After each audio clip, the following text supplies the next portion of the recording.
द्विबाहु त्रिभुज तो खैर हम आपको ज्योमेट्री में पढ़ा है, बट जो मेंसुरेशन में जिस ट्रायंगल सवाल बनता है आपका, सबसे ज्यादा सवाल आपका आइसोसेलेस से बनेगा, इक्विलेटरल से बनेगा और आइसोसेलेस से बनेगा और राइट एंगल ट्रायंगल से बनेगा। बारी बारी सबको समझ लेते हैं।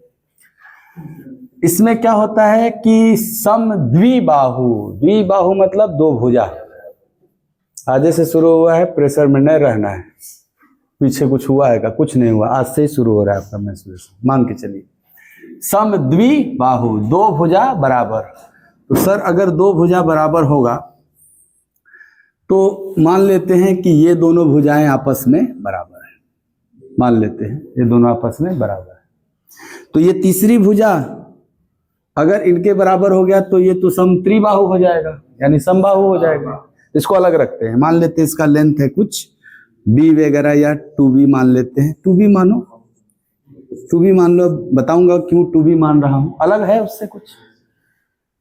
इसमें क्या होता है खास बात, या इसकी एक प्रॉपर्टी है कि आइसोसेलेस ट्रायंगल में ये जो कॉमन वर्टेक्स है दोनों इक्वल साइड वाला, इससे जब थर्ड अनइक्वल साइड पे परपेंडिकुलर ड्रॉप करोगे तो ये इसको इक्वली डिवाइड कर देता है।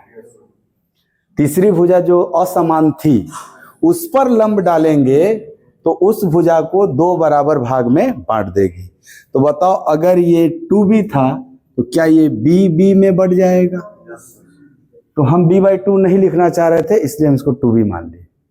जैसे 10 सेंटीमीटर होगा तो 5 में बढ़ जाएगा। अरे समझ में बात। और ये जो हाइट होगा सर, ये हाइट जो होगा, अगर इस ट्रायंगल को देखा जाए तो क्या यह एक राइट एंगल ट्रायंगल बन गया आपका। और इस राइट एंगल ट्रायंगल में अगर हाइपोटेनस पता है और बेस पता है तो परपेंडिकुलर निकाला जा सकता है पाइथागोरस थ्योरम लगा के। तो जरूरत होगी तो लिख लेंगे √a² - b²। समझ में आ रहा है बात? तो एक आइसोसेलेस ट्रायंगल में ये जो हाइट होता है, इसका कंक्लूजन देखो ये कहां से निकला। सर जो समान भुजा थी, ए भुजा समान भुजा थी, उसके स्क्वायर में से असमान भुजा के हाफ के स्क्वायर को घटा दिया तो निकल गया ना। ऐसे थोड़ा ध्यान रख सकते हैं आप। एंड जैसे मैं ये ए और बी के बारे में बता रहा हूं, ये आखिर में जो हाइट निकला है क्या वो a² - b² का रूट है? ये ए क्या था? समान भुजा वाला, और बी क्या था? असमान भुजा का आधा।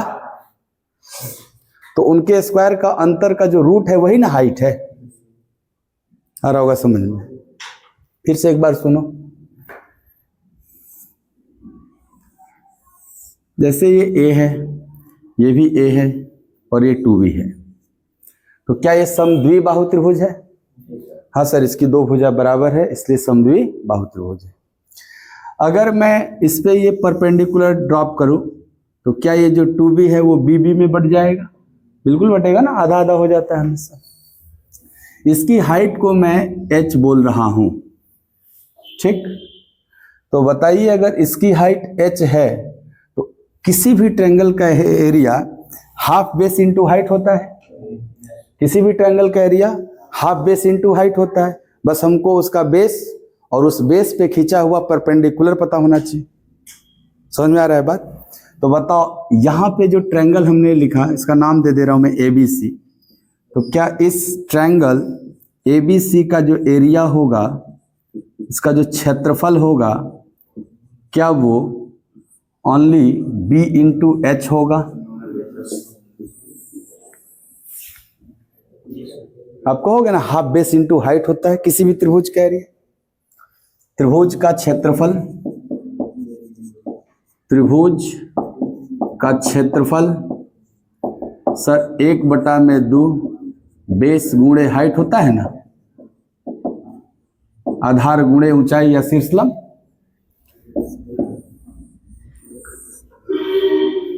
ये फॉर्मूला आप तब लगाते हो जब आपको बेस और बेस पर डाला गया हाइट पता रहता है।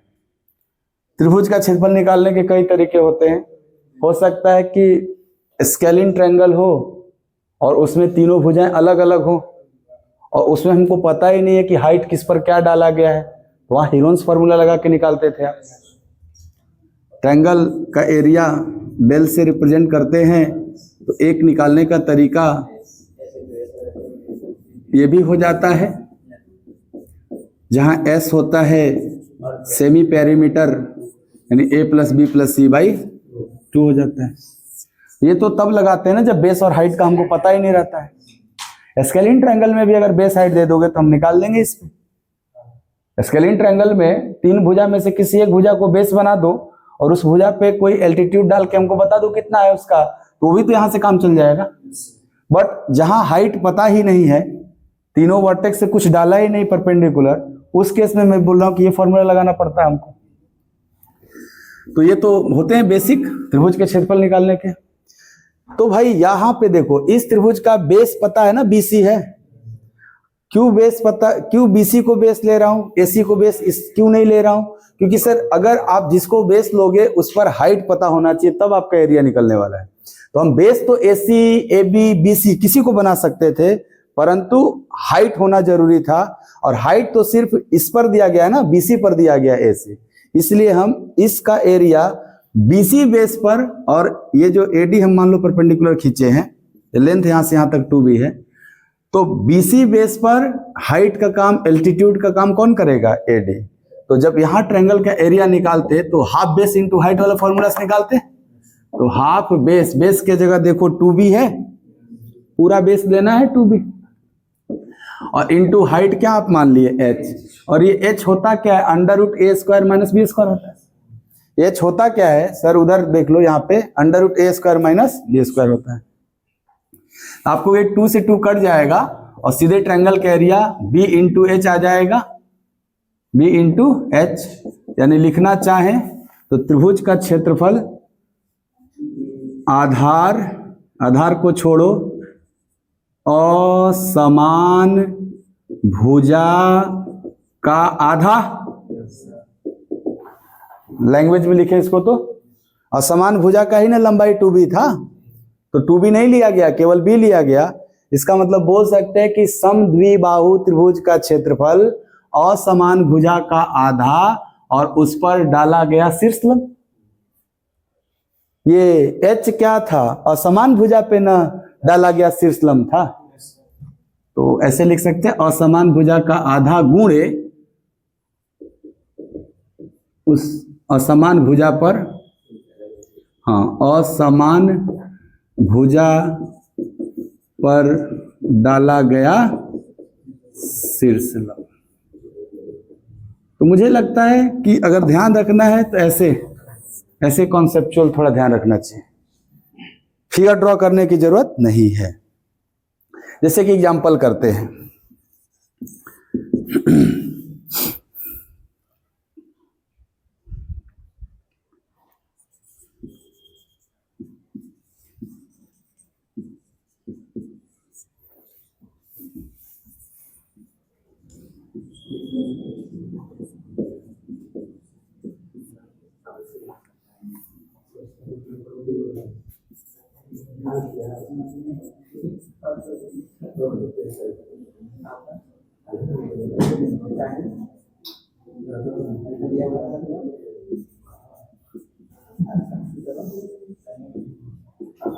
ये जैसे एक सवाल है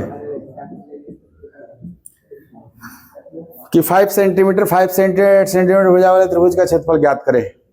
तो सबसे पहले आप देखो 5 सेंटीमीटर 8 सेंटीमीटर में दो भुजाएं समान है। क्या ये समद्विबाहु त्रिभुज है? और समद्विबाहु त्रिभुज का क्षेत्रफल तो सर निकालने का तरीका हमने देखा कि असमान भुजा का आधा गुणे असमान भुजा पे डाला गया लंब से भी हो जाएगा। तो बताओ इसमें असमान भुजा कौन है? 8। तो असमान भुजा यही ना हुआ। तो इसका जो क्षेत्रफल डेल, क्षेत्रफल को किससे लिखते हैं? डेल से। इसका जो डेल होगा वो असमान भुजा का आधा, 8 का आधा, और इसी 8 पर डाला गया शीर्षलंब। तो थोड़ा सा आप पढ़ के आए हो पीछे से कि 8 पर अगर लंब डालेंगे तो 4 4 में बांट देता है, तो 5 और 4 के साथ हाइट 3 बन जाएगा। ये देखो आपने यहां भी तो सीख लिया हाइट कैसे निकलेगा। ये जो h था वो h निकालने का तरीका था कि a मतलब समान भुजा वाला, इसका स्क्वायर माइनस असमान भुजा का आधा। तो 5 का स्क्वायर 25 माइनस 4 का स्क्वायर 16, 9 9 का वर्गमूल 3 हो जाएगा। तो क्या डाला गया, हाइट 8 भुजा पर डाला गया, शीर्षलंब 3 होगा, तो 4 तिहाई 12 cm स्क्वायर आंसर होगा। तो थोड़ा सा एक्सपीरियंस करो आप, और फिगर बनाने की जरूरत नहीं है। सामान्यतः मैक्सिमम स्टूडेंट करते क्या है कि जैसे ही सवाल देखते हैं नहीं सब तुरंत ही खींच देते हैं। इससे बहुत ज्यादा गड़बड़ी नहीं है, परंतु ये खींचने में ना कुछ सेकंड जाता है। ऐसे खींचा, यहाँ 8 लिखा, वो करे बाद जोन जोन जान रहे कुल कम हुआ करेगा, 4 4 3, अब कहेगा ठीक बा, 1/2, 8 गुणे 3, फिर वही चीज, हाँ 4। तो आप जब जानते हो जो चीज उसको समराइज करो, लिखने की जरूरत नहीं, डायरेक्ट से।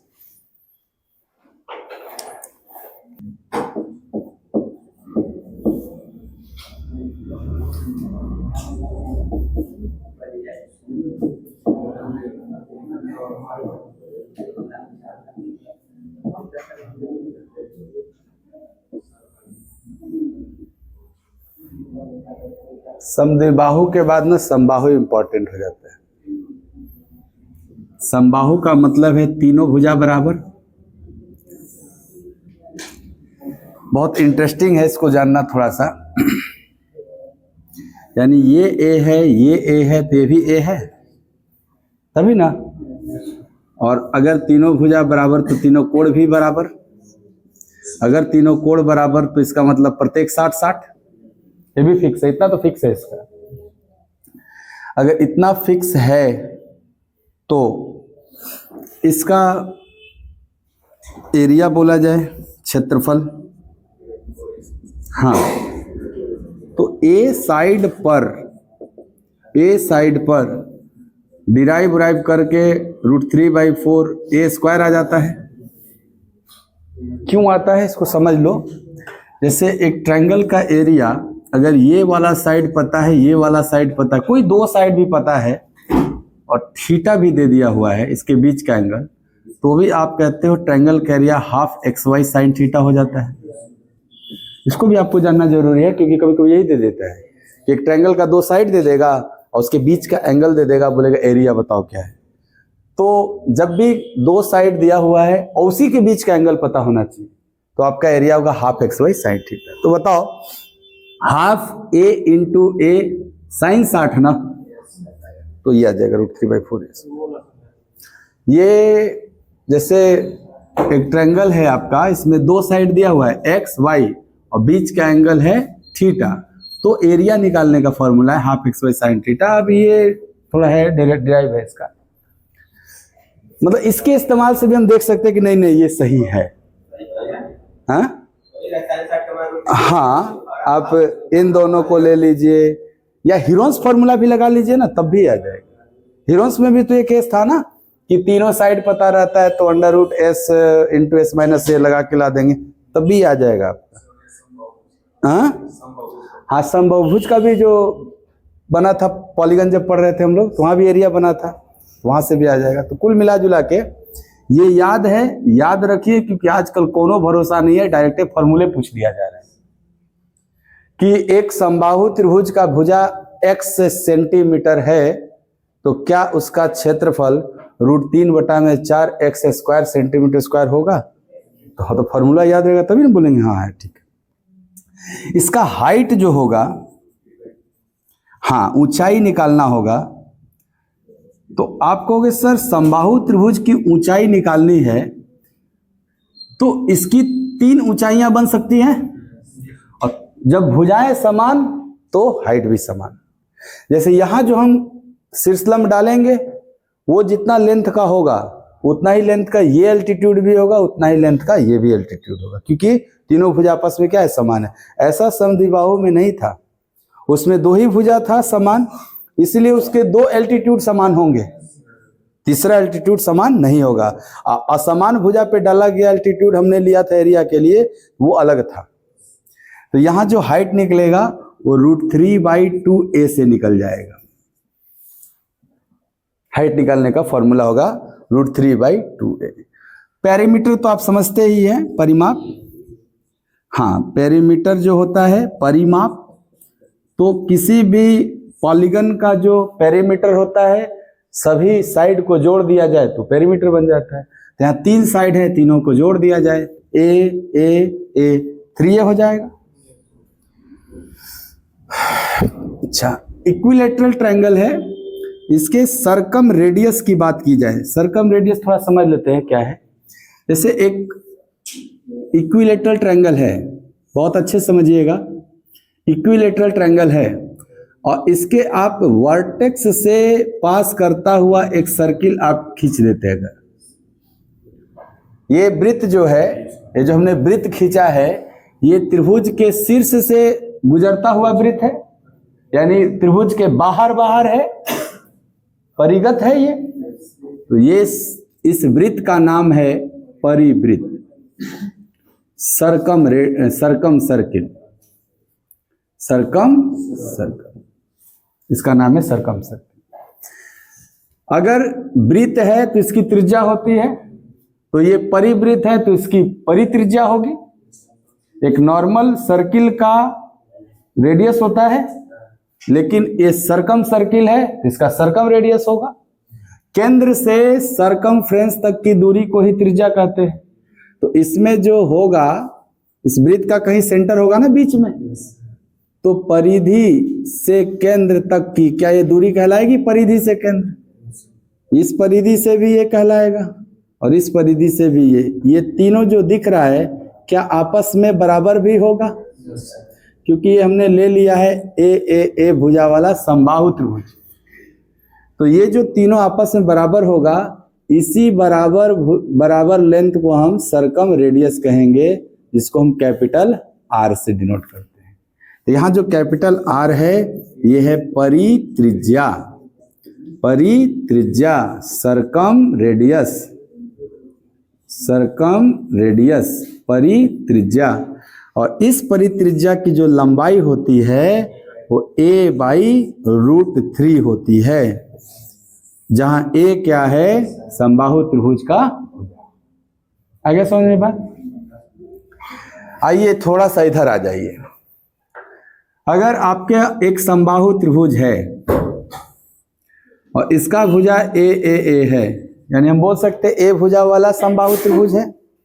इस बार हम इसके भुजा को स्पर्श करता हुआ वृत्त बनाए। वो क्या था? शीर्षों को स्पर्श करता हुआ। ये क्या है? भुजाओं को स्पर्श करता हुआ ऐसे वृत्त बना रहे हैं।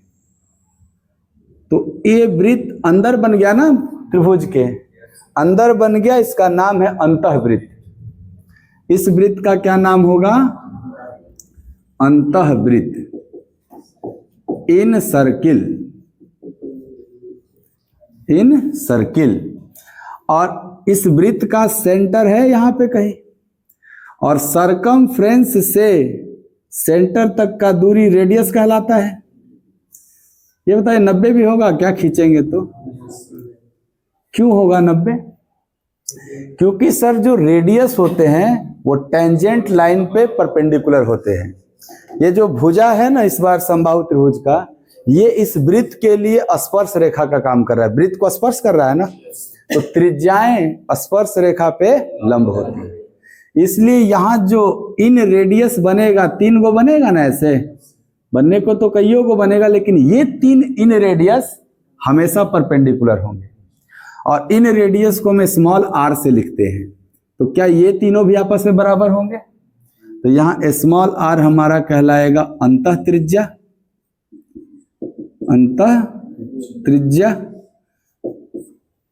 इन रेडियस, और इन रेडियस r बराबर होगा a/√3, जहां a क्या है? साइड ऑफ इक्विलेटरल ट्रायंगल, उस समबाहु त्रिभुज का भुजा है। दोनों में एक कॉमन बात दिखा होगा आपको कि ये a/√3 है और a/2√3 है। क्या इसका आधा है? ये a/√3 का आधा है ना, a/2√3। इसलिए बोला जाता है कि समबाहु त्रिभुज में, इसमें समबाहु त्रिभुज में कैपिटल R और स्मॉल r का जो रेशियो होता है वो 2:1 होता है। किस में?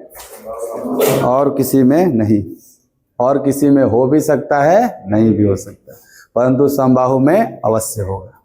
अब दोनों को मिला दिया जाए तो हाइट हो जाता है। हाँ देखो, ये दोनों फिगर मिला के सोचो ना, ये फिगर और वो फिगर दोनों को मर्ज कर दिया जाए, मिला दिया जाए, तो कैसा फिगर बनेगा? यहां दिखाता हूं, ये इन रेडियस वाला, इन सर्किल वाला फिगर और सरकम सर्किल वाला फिगर मर्ज करने जा रहे हैं, मिला रहे हैं, तो क्या ऐसा कुछ बनेगा? बाहर बाहर सरकम सर्किल, अंदर अंदर इन सर्किल। तो सर यहां से यहां तक सेंटर कैपिटल आर और यहां से यहां तक स्मॉल आर। लंब है तो सर एक गुना लाइन रहा होगा तब ना एल्टीट्यूड बनेगा, ऐसा थोड़ा क्यों बगल से गुजर जाएगा। ये स्मॉल आर और कैपिटल आर जोड़ दिया जाए तो हाइट ऑफ ट्रायंगल।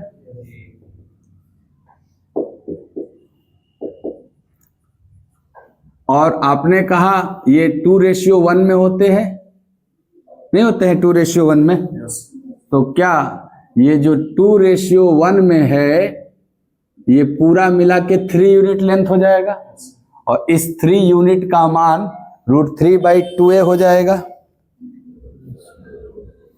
√3a/2 हो जाएगा आपका। तो वहां से आपको, यहां से भी मदद मिल जाएगा आपको कि भाई 3 यूनिट का मान इतना है तो 1 यूनिट का मान कितना होगा। देखो ये 3 यूनिट का मान होगा कि नहीं? अगर 3 यूनिट का मान इतना तो 1 यूनिट का मान 3 से डिवाइड करना पड़ेगा। तो जब इस वाले में 3 से डिवाइड किया जाएगा तो क्या a/2 √3 आ जाएगा, और 1 यूनिट का मान आएगा a/2 √3, और 1 यूनिट को ही इन रेडियस कहा जाता है, और इन रेडियस आया था ना a/2 √3। 2 यूनिट निकालोगे तो सरकम रेडियस आ जाएगा। तो अगर 1 यूनिट का मान a/2 √3 तो 2 यूनिट का मान गुणे 2 हो जाएगा, तो 2 कट के a/√3 आ जाएगा। समझ में आ गया चीज? चलो ना, ठीक है।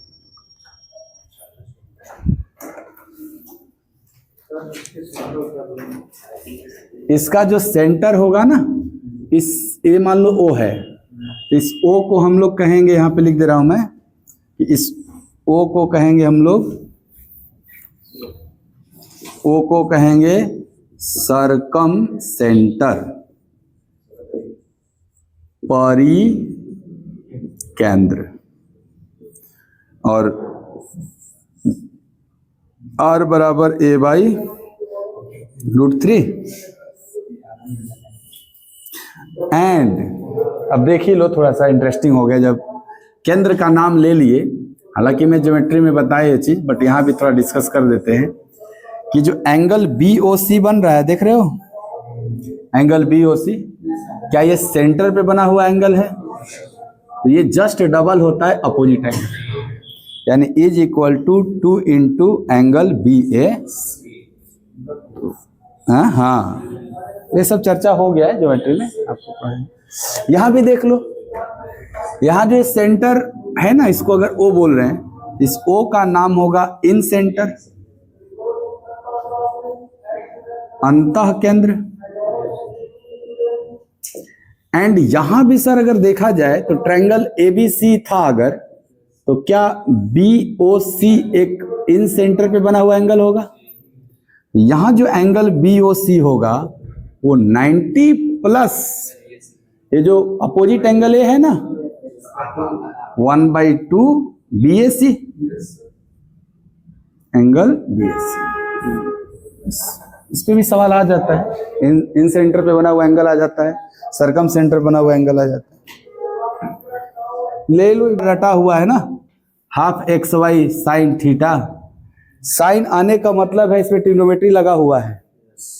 आप फॉर्मूला ओरिजिनली क्या जानते हो sir? Half base into height जानते हैं हम, नहीं? एक ट्रायंगल का एरिया क्या जानते हैं? एक ट्रायंगल का एरिया होता है sir, triangle area half base into height होता है ना। तो अगर ट्रायंगल का area half base into height होता है तो इसमें हमें बेस और हाइट लेना पड़ेगा। ध्यान से देखो, ये जो फॉर्मूला बना है हाफ, ये पूरा का पूरा पोर्शन बेस इंटू हाइट से आया होगा, क्योंकि हाफ तो दिख ही रहा है ऑलरेडी आपको। अब बेस आप या तो x को मानो या तो y को मानो, किसी एक को मान के बनाओ। तो मान लो हम x को बेस मानते हैं, तो x को जब बेस मानेंगे तो क्या इस पे हाइट ऐसे खींचना पड़ेगा हमको, और जैसे ये खींचेंगे ना तो आपको ये ऊपर जो बना हुआ है ये राइट एंगल ट्रायंगल बन गया, और राइट एंगल ट्रायंगल में एंगल के सामने वाली भुजा को लंब कहते हैं और 90 के सामने वाली भुजा कर्ण कहते हैं। तो आपको लंब की जरूरत है इस ट्रायंगल में, ताकि ये पूरे ट्रायंगल के लिए हाइट का काम कर जाए इस बेस पर। तो बताओ लंब अगर निकालना है तो y sin थीटा है, हो जाएगा आपको sin थीटा बराबर लंब बटा कर्ण, और लंब बराबर कर्ण इंटू sin थीटा। तो इस हाइट का क्या वैल्यू आ गया, y sin थीटा। बेस क्या लिए आपको, हाफ, बेस क्या लिए x, और हाइट क्या लिए, इसीलिए फॉर्मूला बन गया xy sin थीटा। क्लियर हो गया। तो थोड़ा ट्रिग्नोमेट्री यहां इस्तेमाल था, बहुत ही इंपॉर्टेंट है। एक इक्विलेटरल ट्रायंगल है और इसके इनसाइड कहीं से भी एक पॉइंट ले ले, कहीं भी, जानबूझ के इधर उधर ले रहा हूं ताकि आप ये ना सोचे कि बीचे में लेना है, कहीं भी समबाहु त्रिभुज के अंदर किसी बिंदु से भुजाओं पर डाले गए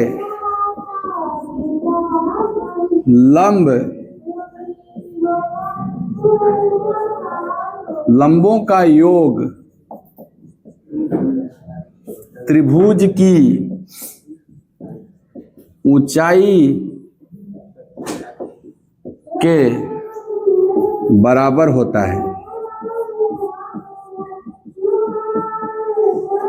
क्या हम कहना चाह रहे हैं कि समबाहु त्रिभुज के अंदर किसी भी बिंदु से, यानी वो बिंदु यहां यहां यहां कहीं भी है, यहां है कहीं भी है, भुजाओं पर डाले गए लंब, इस बिंदु से इस भुजा पर लंब डालेंगे तो ऐसे डालना होगा, भुजाओं पे डाले गए लंब, इस बिंदु पे डालेंगे, इस भुजा पे लंब डालना चाहेंगे ऐसे डालना पड़ेगा हमको, और इस भुजा पे लंब डालना चाहे तो ऐसे डालना चाहेंगे, यही नहीं डाल पाएंगे ऐसे। तो मान लेते ABC हमारा ट्रायंगल था, इनकी तीनों भुजाएं बराबर वाली थी, ए साइड वाली थी।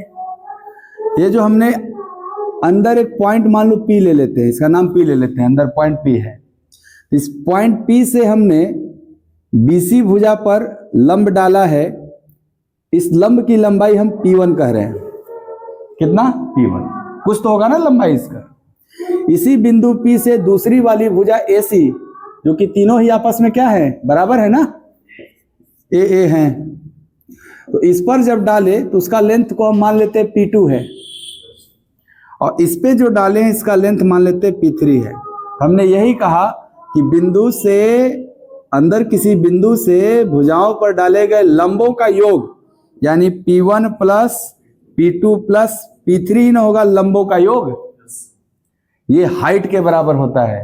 और A भुजा पर त्रिभुज का हाइट √3/2a होता है।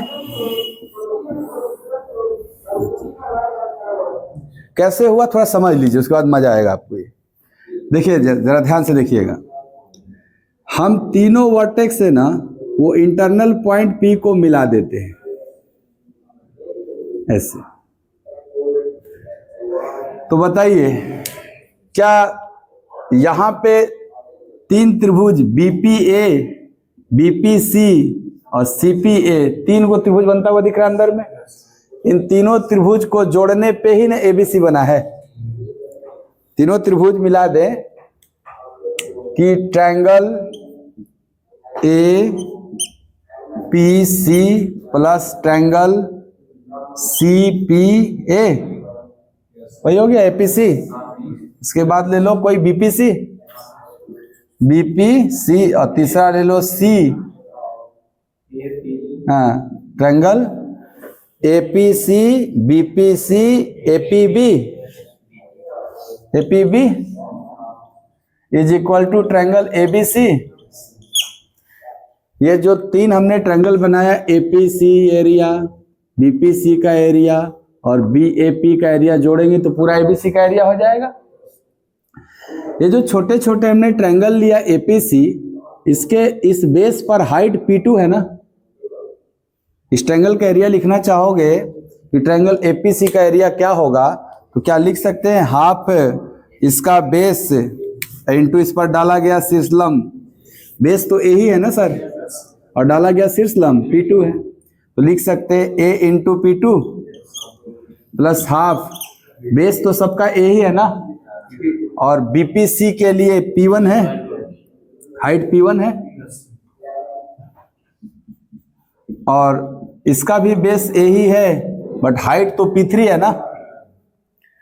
ये जोड़ने पे त्रिभुज एबीसी का एरिया होना चाहिए। और त्रिभुज एबीसी कैसा त्रिभुज था, समबाहु, कितना भुजा वाला, ए भुजा वाला।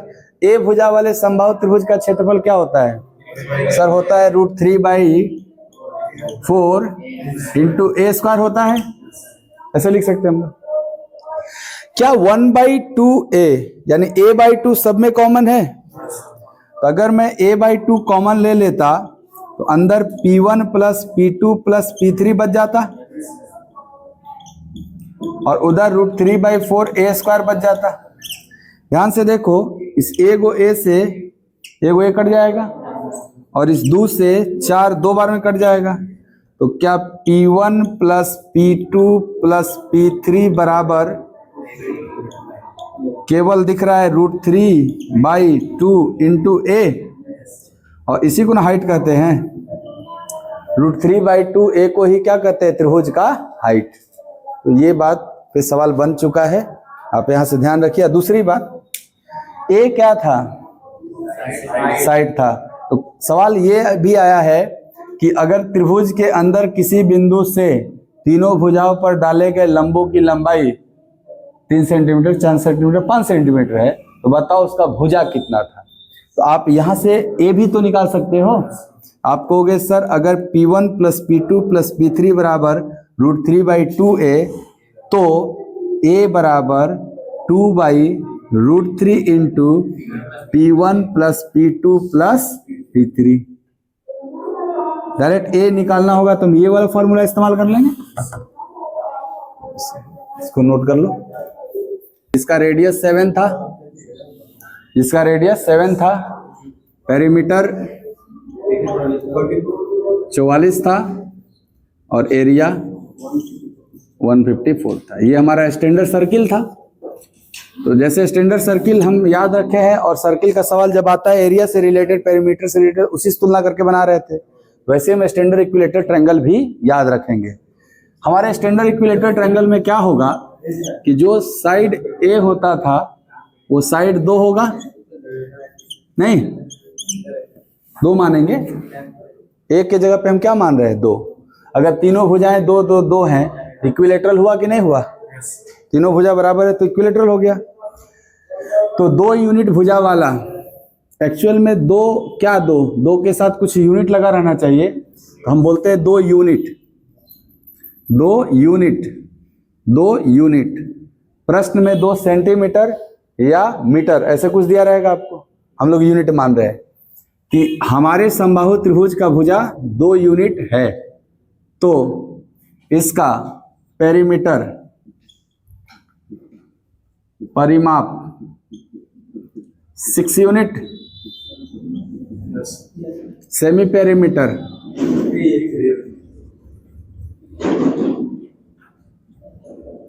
अर्ध परिमाप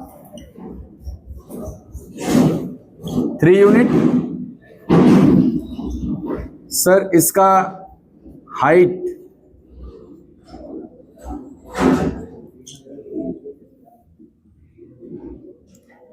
ऊंचाई या शीर्षलंब भी बोल सकते हैं, √3 यूनिट। सर इसका एरिया, क्षेत्रफल √3 यूनिट स्क्वायर। स्क्वायर हो जाएगा ना एरिया में। सर इसका सरकम रेडियस,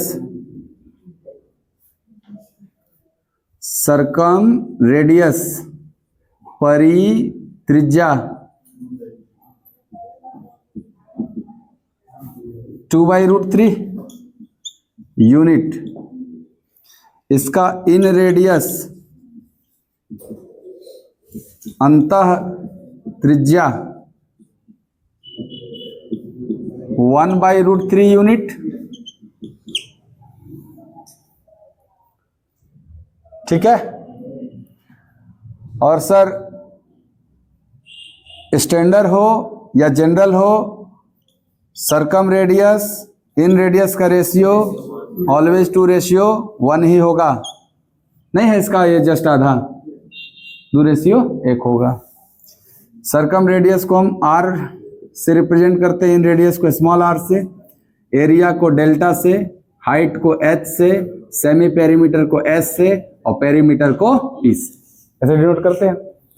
तो ये याद रखना है आपको कि एक समद्विबाहु त्रिभुज जिसका साइड, इसका भुजा, साइड यानी भुजा कितना यूनिट है? 2 यूनिट है। तब ने सारा केस है,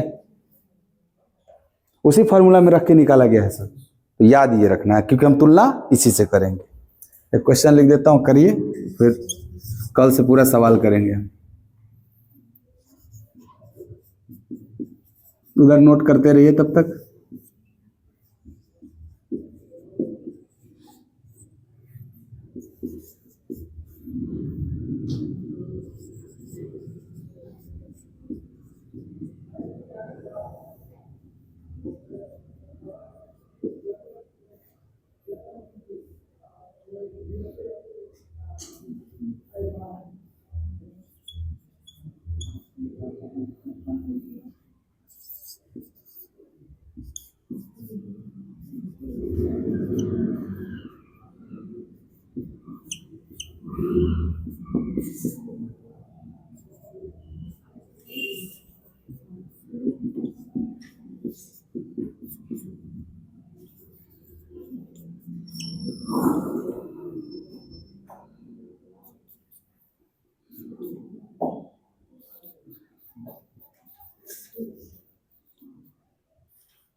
ऐसे कुछ पूछ लिया जाएगा, एगो डेटा दे दिया जाएगा, इतना जो हुआ है ना इसमें से कोनो एगो दे देगा, अब बाकी में से कोई पूछ लेगा। इतना जो लिखवाए हैं इसमें से कोई एगो दे देगा, अब बाकी में से कुछ पूछ लेगा। तभी हम आपको क्या दे दिए? एरिया, और बाकी आपसे पूछ लिए कि ऊंचाई बताओ, भुजा बताओ, ये सब लिख लो और बताओ।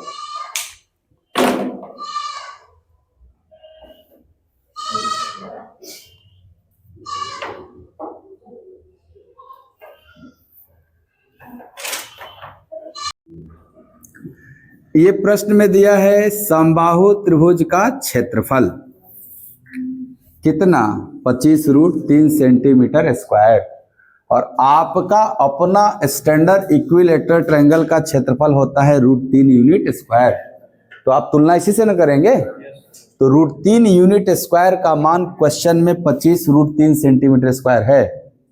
अगर √3 यूनिट स्क्वायर का मान 25√3 सेंटीमीटर स्क्वायर है तो 1 यूनिट का मान केवल 25 होगा क्या?